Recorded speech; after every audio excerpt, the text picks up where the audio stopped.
Art and Photography at Prieth High School and Hawthorne High School. In this PowerPoint, we will be looking at the subject of photography, AS, and also at A2 level. The subject is split into 3 units which are covered over the 2-year period. The first unit, the AS unit, is called Creative Inquiry, and that covers the first year or the whole of year 12. After this, in year 13, there's a Personal Investigation unit which goes from September until February, and then from February onwards there's the Control Test or Exam unit which finishes the qualification.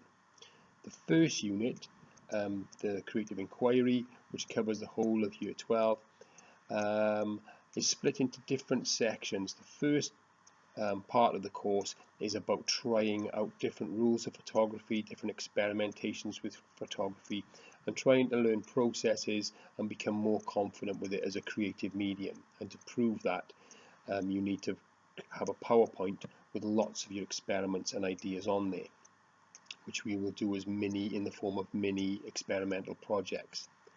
Then later on in the year, usually sometime after autumn half term, we'll start an individual larger project that the pupils will decide on based on whatever their preferences were from the mini projects we did up until that point. And then this unit carries right the way through till April and May time, when it is formally moderated. In year 13, the second unit is called the Personal Investigation, and that runs from September until the February of the following year, and that unit is similar to the Creative Inquiry unit insofar as the pupils pick a topic that they want to look at, but they're expected to look at it in a lot more depth and to have more refinement in the work that they produce and lots of reflection on the work that they produce. So it's all the more specialised really than the experimental broader Creative Inquiry of year 12. Also running along this Personal Investigation unit, the pupils are expected to have a written element of 1,000 to 2,000 words to go alongside it, relating to that theme, like a mini thesis that is either at the start or the end of the unit, that presents a question that might be relevant to the work that they're carrying on with. This will strengthen the unit and give it a more academic feel possibly than the previous unit. And then finally, from February onwards, at the end of year 13, so from February to May, pupils will get titles from the WJEC, and then they'll be expected to build a unit based on one of those titles. And at the end of that unit, they will do a 15-hour controlled test where they finalise what they've been working on for that unit since February, come up with a final piece, compare that final piece to artists they've looked at and evaluate it, and just concentrate on presenting that final outcome really well to answer the WJEC brief. Our subject mission in a statement would be: the mission of the subject is to use creative techniques at a skilled and inventive level to investigate artistic photographic approaches and go on to create new outcomes relevant to the pupil and the world we live in. What's involved in photography AS and A level is laid out here. I've sort of gone through that on the earlier slides, but this is a little bit more detailed so that you can read through and see what's necessary as we go from one unit to the other. Subject careers connected with photography. There are a vast amount of careers connected with this subject. As being an image making subject, there's lots of possibilities for the student. As I've said here, an A level in photography can be a gateway to many great creative higher qualifications and careers.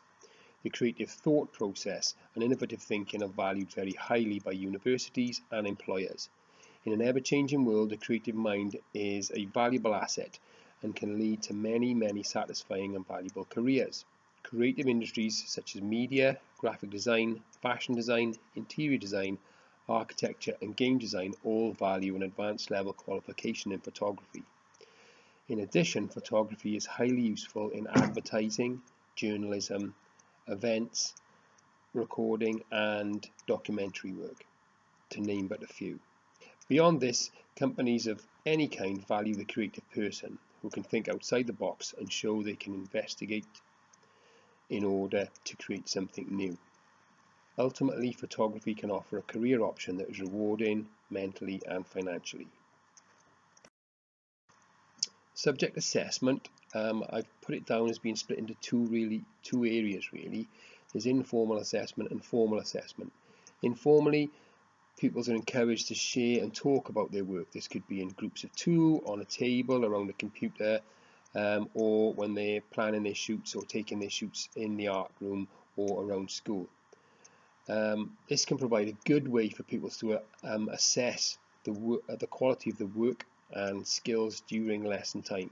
Secondly, staff will sit and discuss individual folder progress on a one-to-one level during the lessons and hopefully solve problems and create inspiration that way. This then leads on to individual target setting, which is consolidated in written form and agreed with the tutor and the pupil.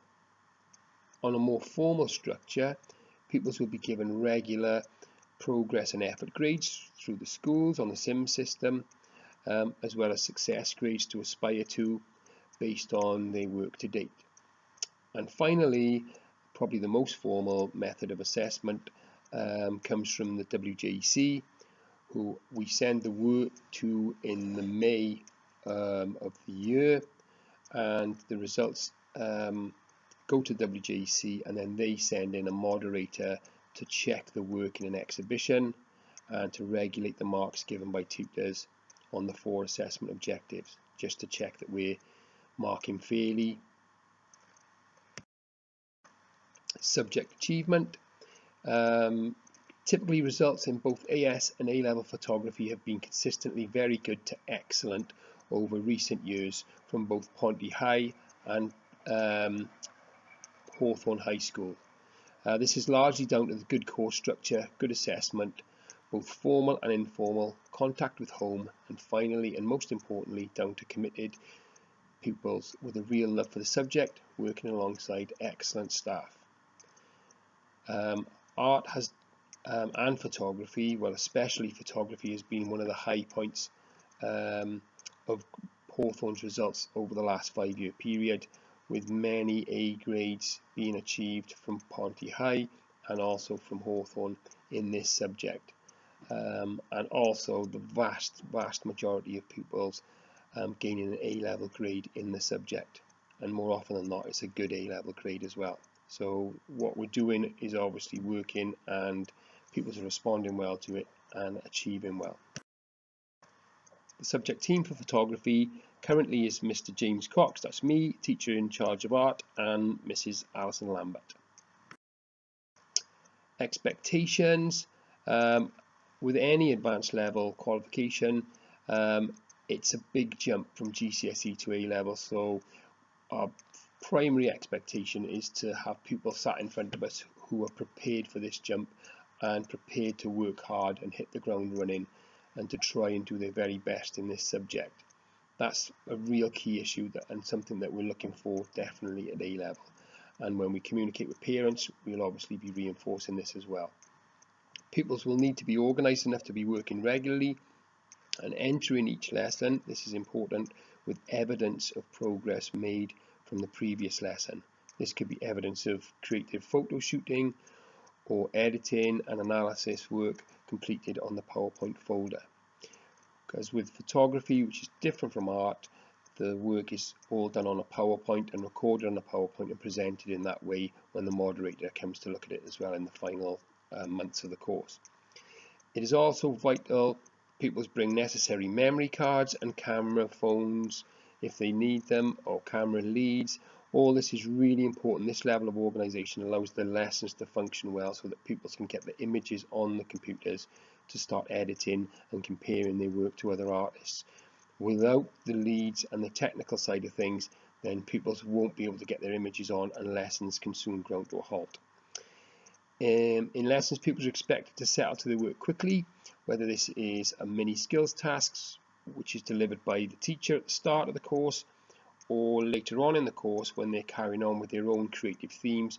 Pupils are expected to settle, be organised and get started and moving on it, even if the tutor is talking to someone else, so that they are independently pushing themselves forward. Commitment and self-determination are vital if pupils are going to improve. Outside of lesson time is equally vital. Pupils will need to be developing and refining the project work at home to give the unit depth that it's going to need. It's also impossible, as I've said here, to achieve a grade at A level if you don't do any work in your own time. Most A levels, I would say, are 60% work done at home, 40% done in school, if you're going to get on that A level ladder. And the more you do in your own time, the higher up that A level grade ladder you're going to climb. Finally, written work will need to go alongside practical work at this level. Ideally with art and photography, we ask for a C grade or above in English, because there is writing to be undertaken. Pupils will be expected to make notes explaining the processes involved on each page, digital or practical, and then they also are expected to make notes reflecting on how the work is developing, the successes and the things that need to be improved. And there's also a big requirement for pupils to critically analyse. They will be taught these processes, the work of photographers, and be able to mention these photographers through compare and contrast evidence as the folders develop. What you will need, ideally there's two main things, a digital memory stick 16 gigabytes or above to record work so you've got it safe. Obviously we will copy the work onto school computers, but in case anything goes wrong with the school system, we need to have a second copy on the pupil's memory stick. And as we go along the course, will also be copying the work, so I'll have it on a memory stick for marking as well. But that level of organisation is vital, otherwise there's the danger of folders getting lost. A good camera, cameras can be very expensive. A lot of the modern phones now have quite good cameras on them anyway. But if you have got the finances or access to a digital SLR camera, they're the ones with the lenses you actually fit onto the front. That can be really useful for photos that need to be super sharp, and possibly photos you need to zoom in on, because they'll take a much more detailed photo that you could zoom in on and edit quite successfully. But it's not the be all and end all if you don't have that. Taking photos on your phone and being organised enough to bring a good phone in and use the camera on that is fine as well. It's also useful if pupils have access to a colour printer at home to print out research work and also photos they take of real life sources and processes. For example, a few years ago we did a portrait unit where people took photographs of themselves, and they were expected to transform those photos by printing them out and actually working on the hard copy of that photo by adding things on top and layers and objects and things to distort and transform that portrait. Obviously a printer at home would be really useful on a project like that, and then the distorted photos were photographed and put back onto the PowerPoint after the transformation layer had been added. So a printer at home would be a really good asset as well. Anyway, that's basically it. If you need to talk to me, feel free to email me or get in touch with the school about it, and then hopefully we can give you some more information, either myself or Miss Lambert. But like I said, it's a good course that's had some really high results over the previous years, but those results are down to the pupils and the good attitude that they've displayed and the creative ways they found to look at photography. No two pupils' folders are the same over the past couple of years, which shows it's certainly a subject that you can make your own and take in your own direction really, and the sky's the limit there. So good luck with it, and we are looking for people who are committed and hard working. So if that's you, come and join photography. Thank you.